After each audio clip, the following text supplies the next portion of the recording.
The first thing that I notice about this equation is that it's quadratic. The highest power of x is 2, and there's an x term, there's a constant term. This is quadratic, so move everything over to the left, over to one side. And then I also notice that I can divide all of those numbers evenly by 3. That will make my numbers easier to work with, so I do that.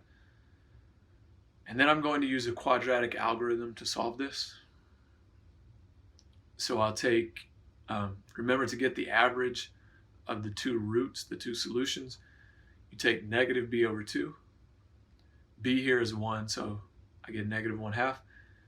And then I need to solve the equation average squared minus z squared equals c, where z is the amount, is the distance that we're moving to the right and to the left from the average to get the solutions. So we get our equation, negative 1/2 squared is just 1 over 4.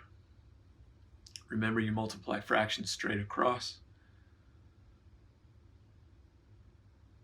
I accidentally used negative 12 here for the c, but that's incorrect. I should be using c equals negative 4 because I used b equals 1. So what I'm writing down here is incorrect.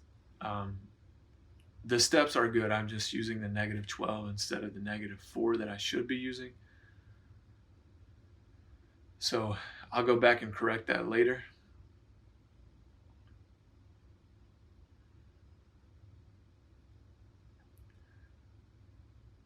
If I did use b equals 1 and c equals negative 12, you can see that the solutions come out to be nice. They come out to be integers, 3 and negative 4.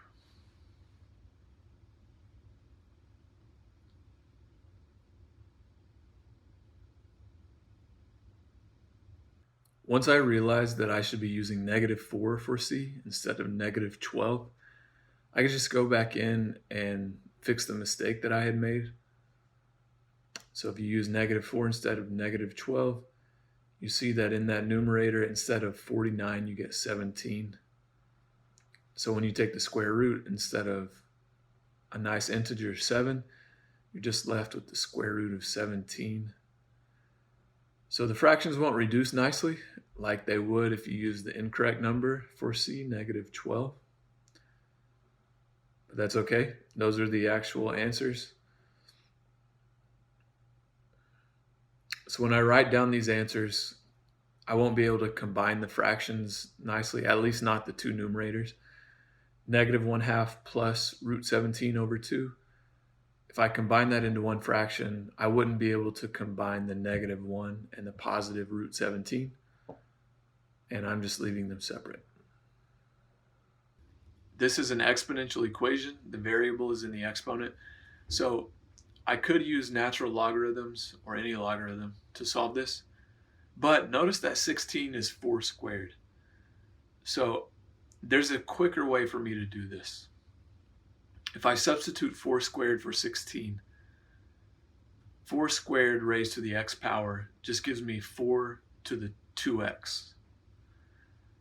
So what I get is 4 to the 2x equals 4 to the 1. So 2x has to be equal to 1. That means x is 1/2.